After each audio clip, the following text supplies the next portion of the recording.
అదల మంచం మీద పడుకునుంటే అంపశయ్య మీద భీష్ముళ్లా కనిపిస్తుందిరా నాకు.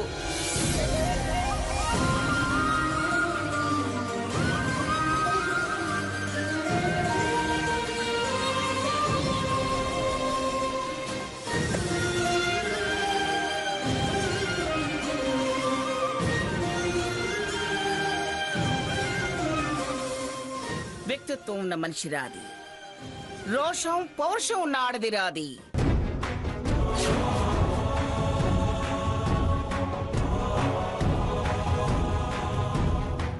కొడుకు మీద ఎంత గొప్ప ప్రేమ ఉందిరా దానికి. దాని ఊపిరి మోకపోతుందని తెలిసిన ఆ వార్త వాడికి తెలియనివ్వకుండా, వాడెక్కడ తల్లడిల్లిపోతాడోనని తన బాధ వాడికి తెలియనివ్వకుండా,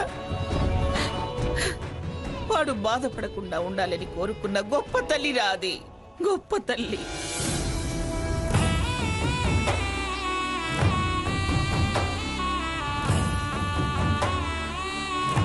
గ్రాని, నువ్వేనా? ఏమైంది నీకు?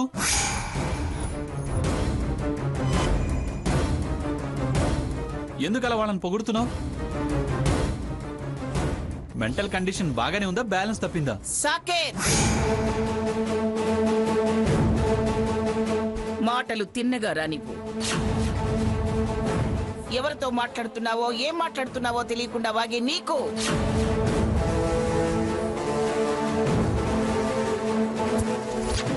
నీకు తప్పిందిరా మెంటల్ బ్యాలెన్స్. నేను పర్ఫెక్ట్ గానే ఉన్నానురా.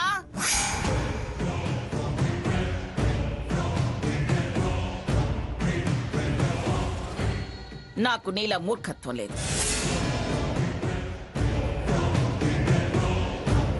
మంచిని మంచిని, చెడును చెడని ఖరాఖండిగా చెప్పగలిగిందానిరా నేను.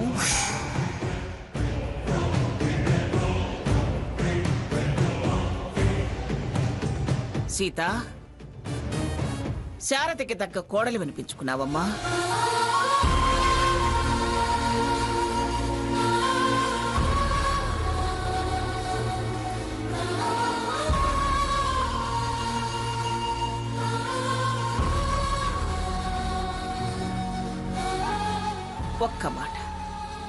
ఒక్క మాట నాతో చెప్పుంటే ఇంత మానసిక సంఘర్షణకి గురయ్యేదానివి కాదు కదమ్మా. భయపడ్డావా?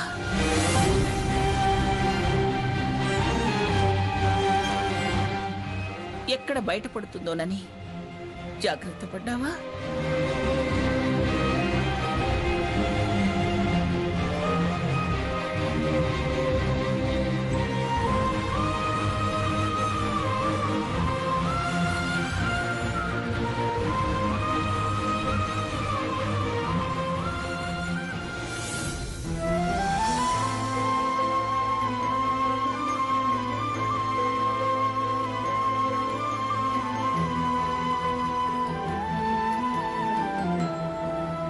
సీత,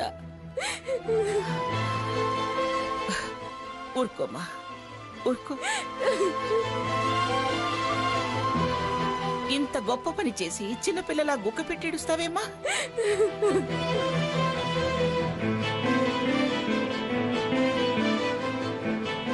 నేను గంభీరంగా కనిపించొచ్చు, మీరు నాలో గర్వాన్ని మాత్రమే చూడొచ్చు, నా స్వరంలో కఠినత్వాన్ని వినొచ్చు.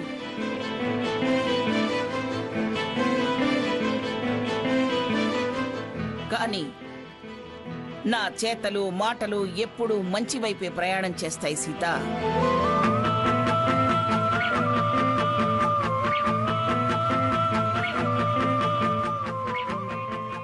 పంతాలు పట్టింపులు ఉండొచ్చు, కానీ బంధాలు, బంధుత్వాలు, ప్రేమలు, ఆపేక్షలు నాకు ఉన్నాయమ్మా.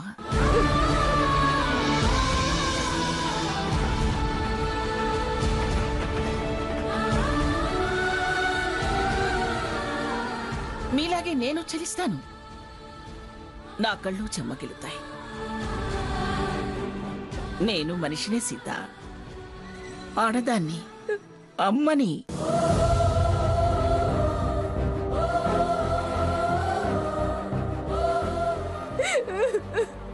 సీత, మాటల్ని తెంచుకోవచ్చు, కానీ మనసుని తెగదెంపులు చేసుకోనమ్మా. నేను ఆవేశాలు తగ్గకపోవచ్చు, కానీ మమకారానికి కట్టుబడిపోతానమ్మా.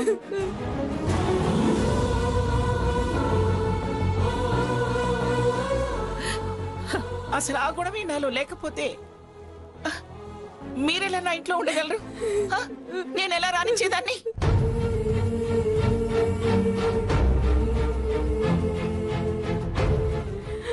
అమ్మమ్మ గారు, నేను మిమ్మల్ని అర్థం చేసుకోలేకపోయాను. నన్ను క్షమించండి, క్షమించండి. అవసరం లేదు సీత. తప్పు చెయ్యనప్పుడు క్షమాపణ అడగాల్సిన అవసరమే లేదు.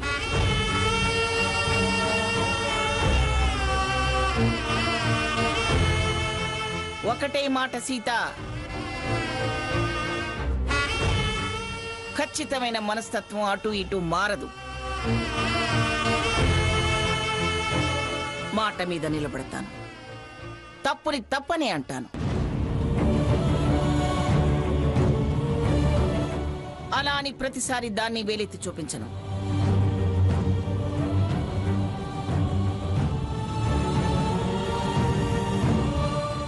నా మాట కాదన్నప్పుడే నాకు కోపం వస్తుంది. నచ్చ చెప్పగలిగితే ఆలోచిస్తాను.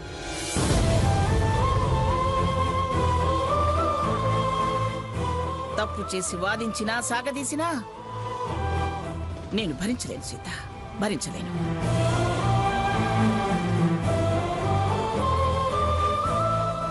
మంచి అన్నాను కదా అని చనువు తీసుకుని నెత్తినెక్కాలని ప్రయత్నం చేస్తే కింద పడేస్తాను.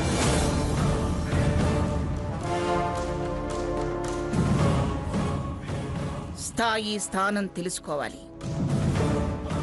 ఎవరికిచ్చే గౌరవ మర్యాదలు వాళ్ళకివ్వాలి.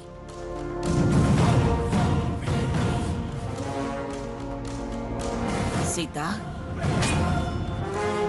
నీ మంచితనం మీద నా అంచనా తప్పు కాదని నిరూపించావమ్మా.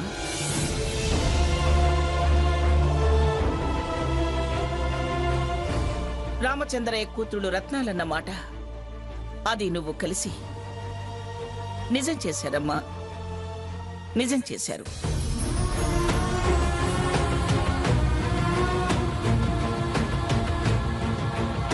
అత్తయ్యని అభిమానించావు, ఆస్తిపాస్తుల్ని పక్కన పడేశావు.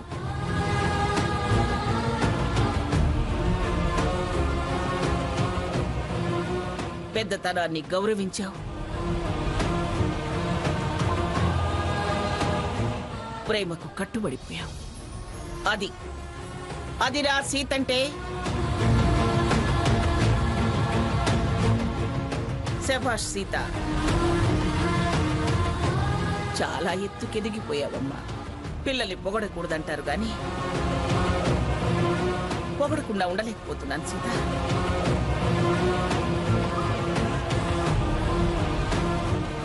ఇలా అంటున్నాను కదా అని ప్రతి విషయంలోనూ ఇలాగే సర్దుకుపోతానని అనుకోవద్దు. కారణాలను బట్టి కలుపుకుపోతాను.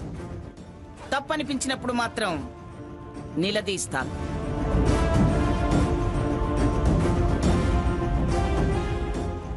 అన్ని మాటలని అంతగా పొగిడి చివరికి ఆముక్తాయింపేమిటి?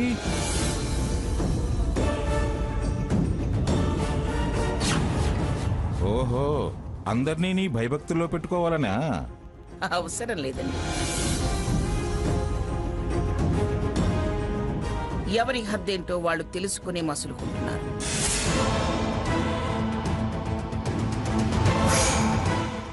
రేయ్, ఊరికే మనుషులను అవమానించి మనసు తెలుసుకోకుండా ప్రవర్తించకూడదురా.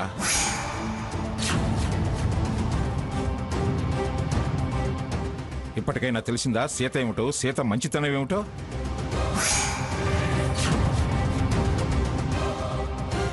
వాడి అభిప్రాయం ఇప్పుడు అవసరమా మీకు? సంజయ్, మా శారద కండిషన్ ఏమిటి? చెప్పడానికి ఇబ్బందిగా ఉన్నా అయిన వాళ్ళు మీ దగ్గర దాచడం పద్ధతి కాదు. ఏ వైద్యమైనా ఉపశమనం కోసమే కానీ పర్మనెంట్గా క్యూర్ కాదు.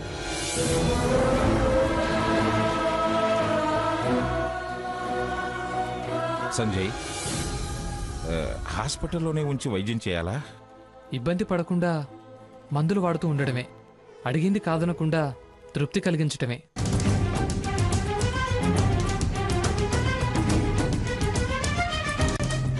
అమ్మా అమ్మా రఘురామ్, వద్దురా, ఏడవకు. అది అదృష్టవంతురాలురా. నీలాంటి కొడుక్కి తల్లయింది, సీత లాంటి కోడలికి అత్తయింది.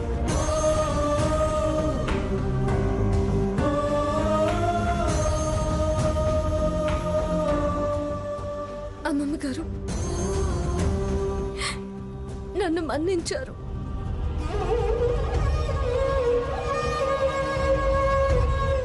అదే పెద్ద మనసుతో అత్తయ్య గారిని కూడా మన్నించరా? మంచి పని చేశావంటుంటే నేను మన్నించడం ఏమిటి?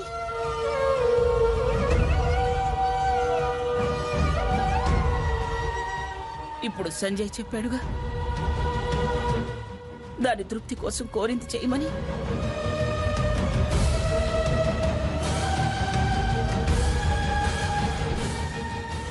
అది ఏం కోరితే అది చేస్తాను.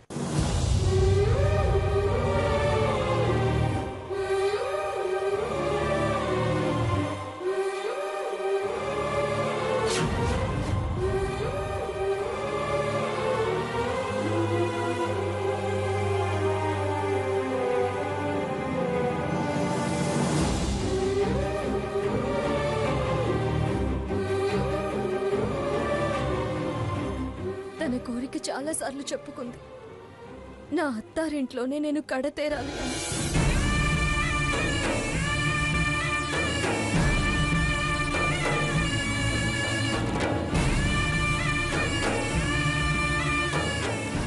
ఆ కోరిక తీరాలంటే మీరు మనసు మార్చుకొని అత్తయ్య మీద కనికరం చూపించి ఆవిడ ఇంటికి రానివ్వాలమ్మగారు.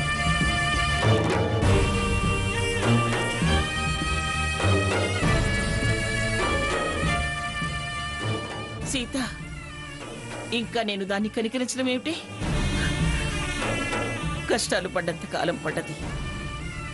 అది నన్ను గెలిచింది, తనుగా నిలిచింది.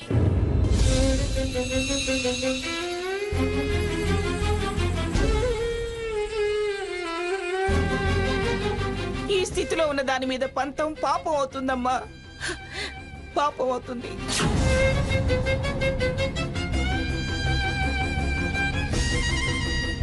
దాన్ని సాధించాలని చూస్తే దేవతలు శపిస్తారు.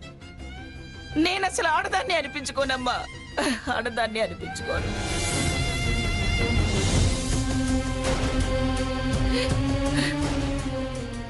సంజయ్,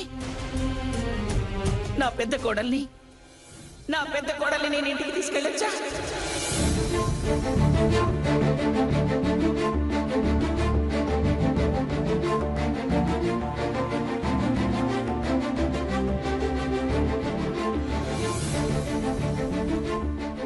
ఏంటి, ఇంటికి తీసుకెళ్తావా?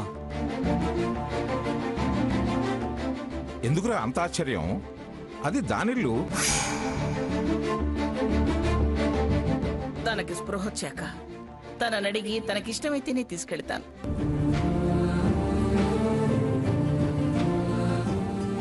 తనకి ఆత్మాభిమానం ఎక్కువ. తనే కోరుకుందని సీత చెప్పింది కదా.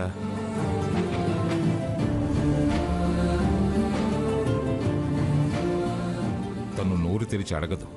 అది అడగాల్సిన అవసరం లేదండి, నేనే తన్ని మన ఇంటికి రాశారు దాన్ని పిలుస్తారు.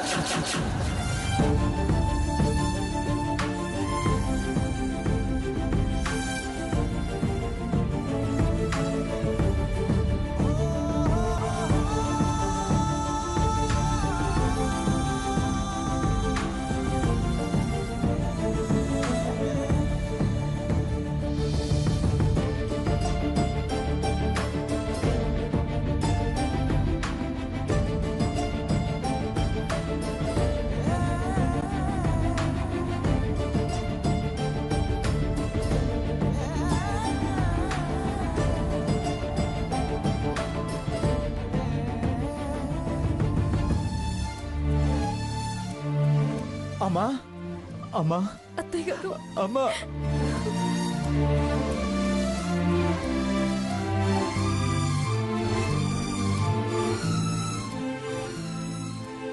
సీత అమ్మా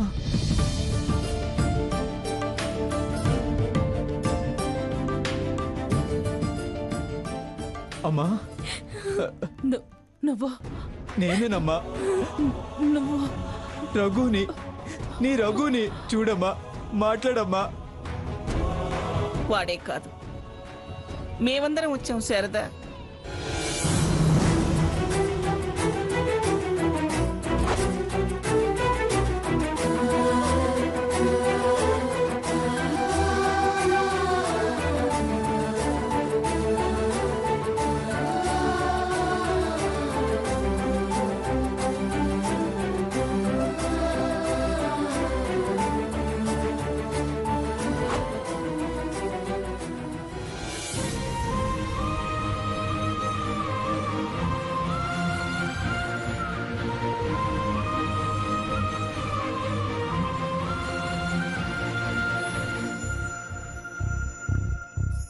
తప్పు శారదా, తప్పు.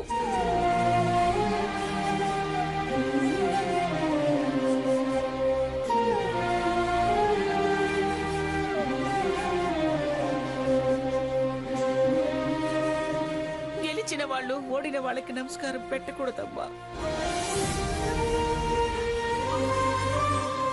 పెట్టకూడదు శారదా. కోడలనత్తయ్య గౌరవం ఇవ్వాలి కదా. మనందరికన్నా పెద్దదిప్పుడు సీతమ్మ.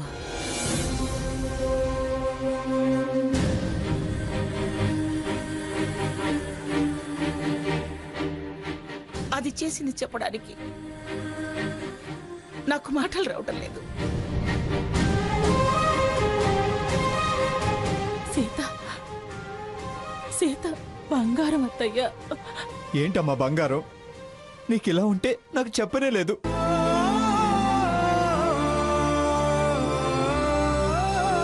నేను ఇలా చూస్తూ ఉంటే నన్ను నేను కంట్రోల్ చేసుకోలేకపోతున్నానమ్మా.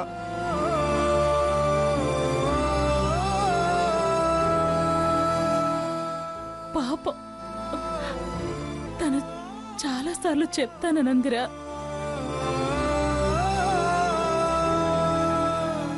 నేనే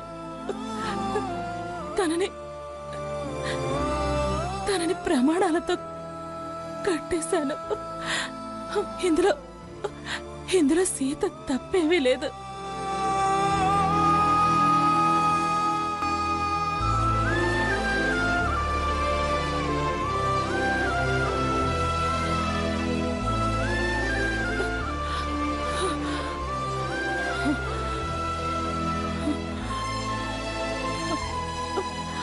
స్వర్ణ, సీత, అత్తయ్య గారు,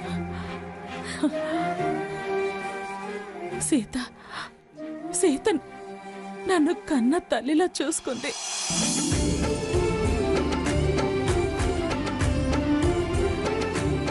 తను కంటికి రెప్పలా కాపాడుకుంది.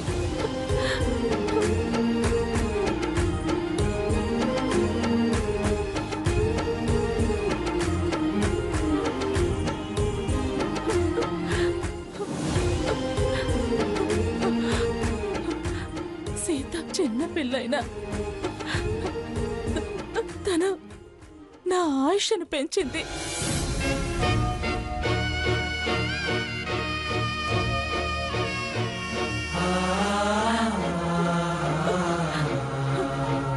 క్షణక్షణం తన భయంతో బతుకుతూ నన్ను ఎంతకాలం బతికించింది.